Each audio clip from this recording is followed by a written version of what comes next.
السلام علیکم ورحمۃ اللہ وبرکاتہ۔ الحمد للہ رب العالمین والصلاة والسلام علی رسولہ الکریم، اما بعد، قال النبی صلی اللہ علیہ وسلم بمناسبت غزوة الحنین: انا النبی لا کذب، انا ابن عبد المطلب۔ سامعین کرام، حاضرین اعظام، محترم بزرگوں اور دوستوں، ازل سے فطرت انسانی یہ ہے کہ انسان اپنے محبوب و محترم ہستی کی ان عادات و خصائل کو بھی اختیار کرنے کی کوشش کرتا ہے جن کا وہ نہ شرعاً مکلف ہے نہ قانوناً پابند۔ محبت کا آئین سب سے نرالا ہے۔ محب صادق میں اپنے محبوب کے عادات و خصائل، اس کی محبوب و مرغوب چیزیں اور اس کے مقابلے میں اس کی ناپسندیدہ چیزیں اور اطوار و عادات کے تحقیق کرنے کی خواہش اور فکر ہوتی ہے، اور وہ اس کی نشست و برخاست، چال ڈھال، لباس و پوشاک اور ان چیزوں سے بھی واقف ہونا چاہتا ہے جو ضابطہ و قانون میں نہیں آتی۔ سامعین کرام، یہی وہ محرک تھا جس کی بنا پر علماء کرام نے زمانے قدیم میں بھی شمائل نبی صلی اللہ علیہ وسلم کے موضوع پر وقیع و عظیم کتابیں لکھیں، اور آج بھی اس کا سلسلہ جاری ہے۔ ان کتابوں میں سب سے زیادہ شہرت و قبولیت امام ترمذی رحمۃ اللہ علیہ کی کتاب شمائل کو حاصل ہوئی۔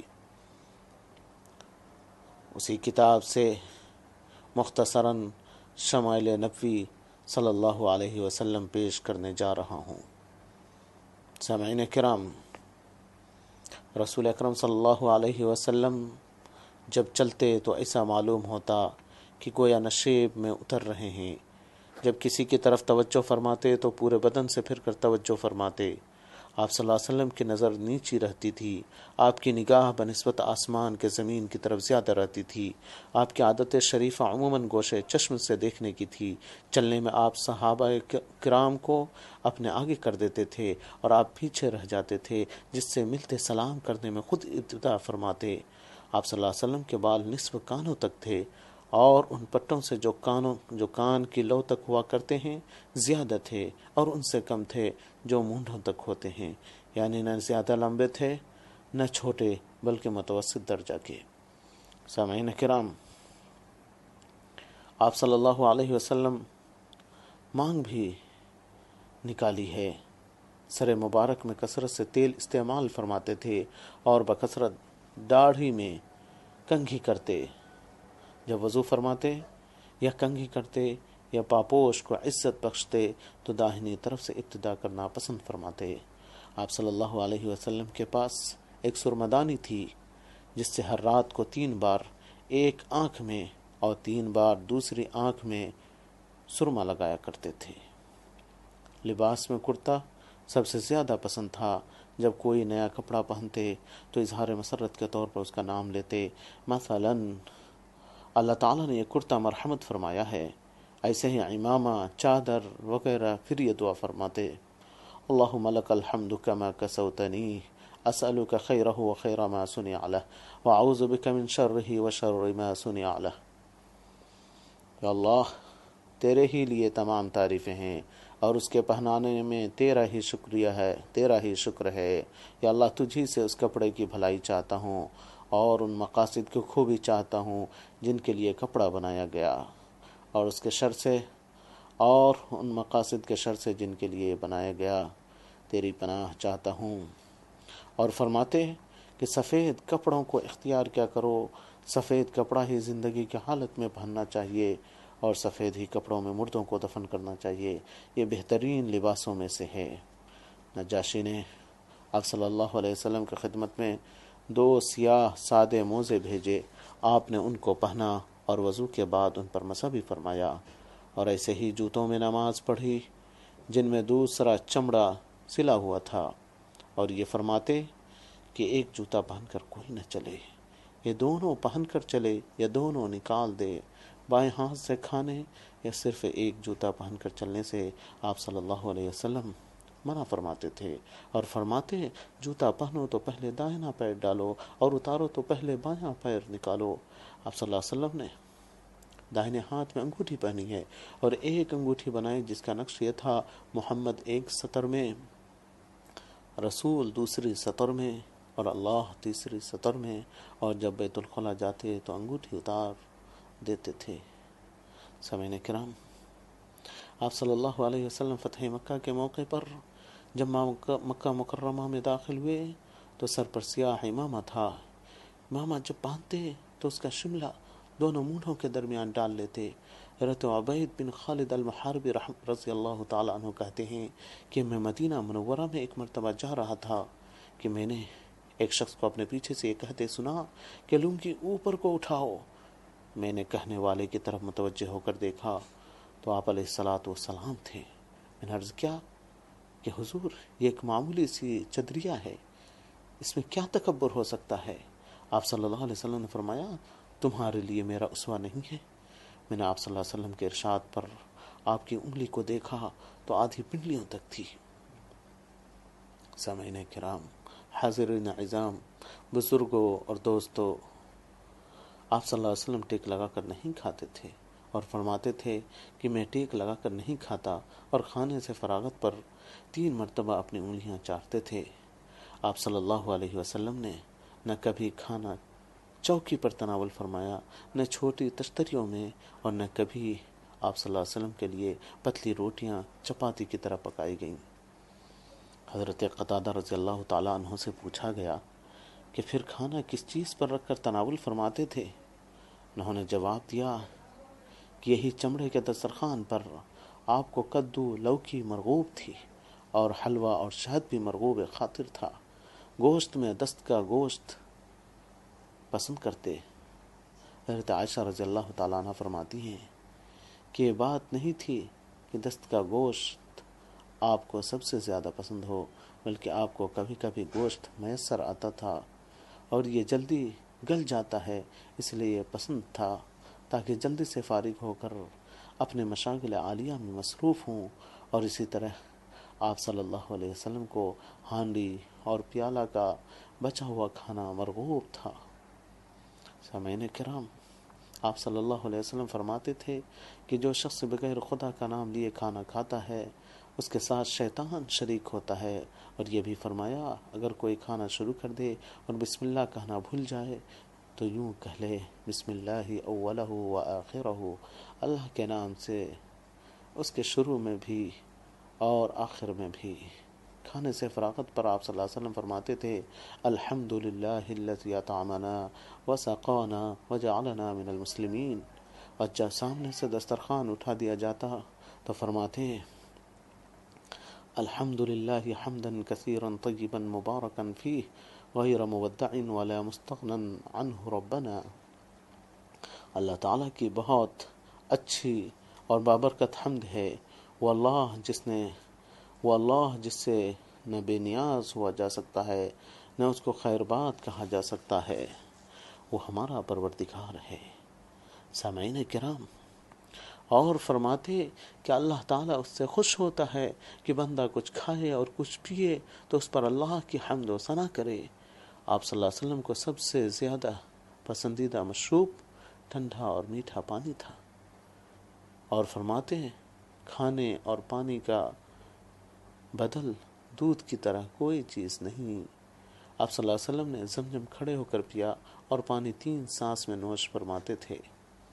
سامعین کرام، آپ صلی اللہ علیہ وسلم کے پاس ایک عطر دان تھا جس میں سے عطر لگایا کرتے تھے، اور عطر اگر کوئی ہدیتاً پیش کرتا رد نہیں کرتے تھے، اور یہ فرماتے تھے کہ 3 چیزیں رد نہیں کرنی چاہیے، تکیہ، تیل، خوشبو اور دودھ، اور فرمایا کہ مردانہ خوشبو وہ ہے کہ جس کی خوشبو پھیلتی ہوئی ہو اور رنگ غیر محسوس ہو، اور زنانہ خوشبو وہ ہے جس کا رنگ غالب ہو اور خوشبو مغلوب ہو۔ حضرت عائشہ رضی اللہ تعالیٰ عنہ کہتی ہیں کہ آپ علیہ الصلوۃ والسلام کی گفتگو تم لوگوں کی طرح سے لگاتار جلدی جلدی نہیں ہوتی تھی، بلکہ صاف صاف ہر مضمون دوسرے سے ممتاز ہوتا تھا۔ کہ پاس بیٹھنے والے اچھی طرح سے ذہن نشی کر لیتے تھے، اور بعض مرتبہ کلام کو حسب ضرورت تین مرتبہ دہراتے تاکہ آپ صلی اللہ علیہ وسلم کے سننے والے اچھی طرح سمجھ لیں، اور آپ کا ہنسنا صرف تبسم ہوتا تھا۔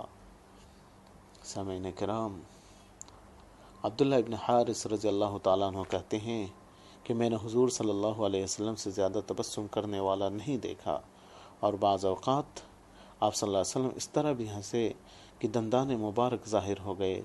جریر بن عبداللہ رضی اللہ تعالیٰ عنہ کہتے ہیں کہ حضرت صلی اللہ علیہ وسلم نے میرے مسلمان ہونے کے بعد سے کسی وقت مجھے حاضری سے نہیں روکا، اور جب مجھے دیکھتے تھے تو تبسم فرماتے تھے۔ حضرت انس رضی اللہ تعالیٰ عنہ کہتے ہیں کہ حضرت صلی اللہ علیہ وسلم ہمارے ساتھ میل جول اور مزاح فرماتے تھے۔ چنانچہ میرا ایک چھوٹا بھائی تھا، حضور صلی اللہ علیہ وسلم اس سے فرماتے، یا ابا عمیر ما فعل النغیر، ارے ابو عمیر وہ چڑیا کا بچہ کہاں گیا؟ صحابہ کرام رضوان اللہ علیہم اجمعین نے ایک مرتبہ عرض کیا کہ حضور صلی اللہ علیہ وسلم آپ ہم سے خوش مزاجی بھی فرما لیا کرتے ہیں۔ ارشاد فرمایا، ہاں مگر میں کبھی غلط بات نہیں کہتا۔ آپ صلی اللہ علیہ وسلم مثال کے طور پر کبھی حضرت عبداللہ ابن رواحہ کا شعر بھی پڑھتے تھے اور کبھی کسی اور شاعر کا، چنانچہ کبھی طرفہ کا یہ مصرع بھی پڑھ دیا کرتے، وَيَأْتِيكَ بِالْأَخْبَارِ مَن لَّمْ تُزَوِّدِي، یعنی تمہارے پاس کبھی وہ بھی خبریں لے کر آتا ہے جس کو تم نے کسی قصے کا معاوضہ نہیں دیا، اور کبھی فرماتے کہ سب سے زیادہ سچی بات جو کسی شاعر نے کہی وہ لبید بن ربیعہ کی یہ بات ہے، الا کل شیء ما قال اللہ باطل، آگاہ ہو جاؤ اللہ جل شانہ کے سوا دنیا کی ہر چیز فانی ہے۔ ایک مرتبہ ایک پتھر آپ کی انگلی میں لگ گیا جس کی وجہ سے وہ خون آلود ہو گئی تھی، تو حضور نے یہ شعر فرمایا، هل انت الا اصبع دميت وفي سبيل الله ما لقيت، تو ایک انگلی ہے جس کو اس کے سوا کوئی مضرت نہیں پہنچی کہ خون آلود ہو گئی، اور یہ رائگاں نہیں گیا بلکہ اللہ کی راہ میں یہ تکلیف پہنچی۔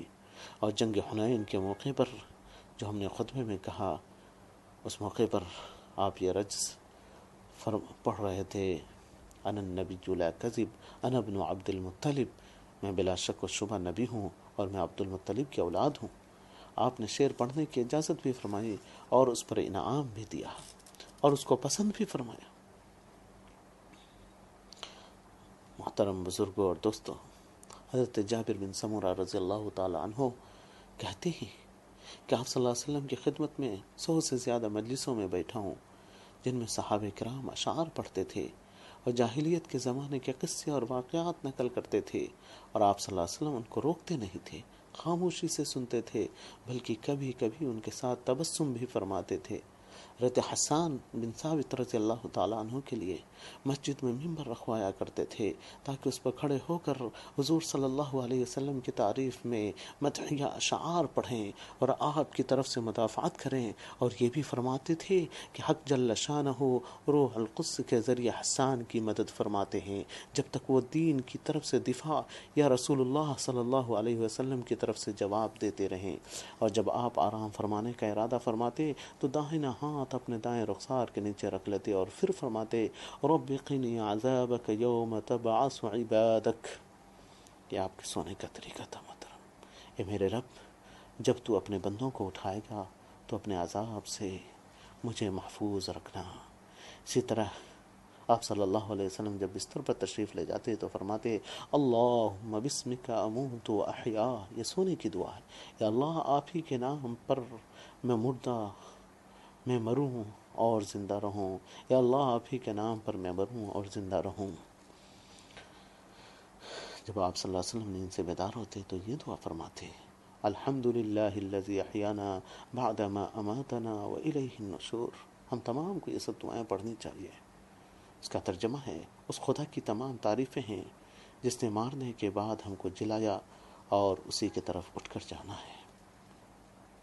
محترم بزرگوں اور دوستو، آپ صلی اللہ علیہ وسلم کا بستر جس پر آپ صلی اللہ علیہ وسلم استراحت فرماتے تھے چمڑے کا تھا جس میں کھجور کی چھالی بھری تھی۔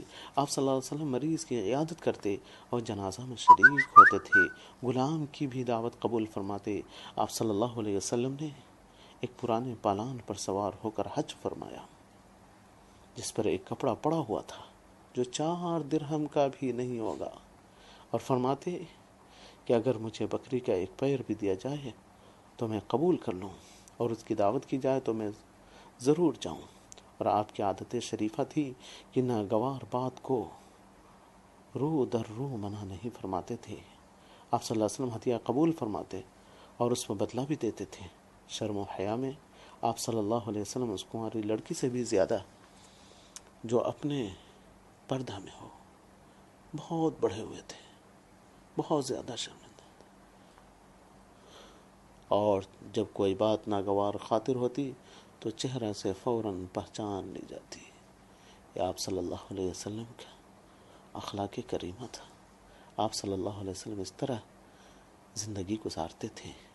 آپ صلی اللہ علیہ وسلم کا رہن سہن کا طریقہ اس طرح تھا۔ سامعین کرام، ہم سب بھی آپ صلی اللہ علیہ وسلم کے اخلاق کریمہ کو اپنی زندگی میں لائیں اور اس پر عمل کریں، اور دن و رات کے تمام اعمال کو آپ صلی اللہ علیہ وسلم کے بتائے ہوئے طریقے کے مطابق گزاریں۔ ہمارا ہر لمحہ آپ صلی اللہ علیہ وسلم کے بتائے ہوئے طریقے کے مطابق ہو، ہمارا ہر لمحہ اسی طرح گزرے۔ اللہ تبارک و تعالیٰ سے دعا ہے کہ اللہ تعالیٰ ہم تمام کو اس پر عمل کی توفیق مرحمت فرمائے۔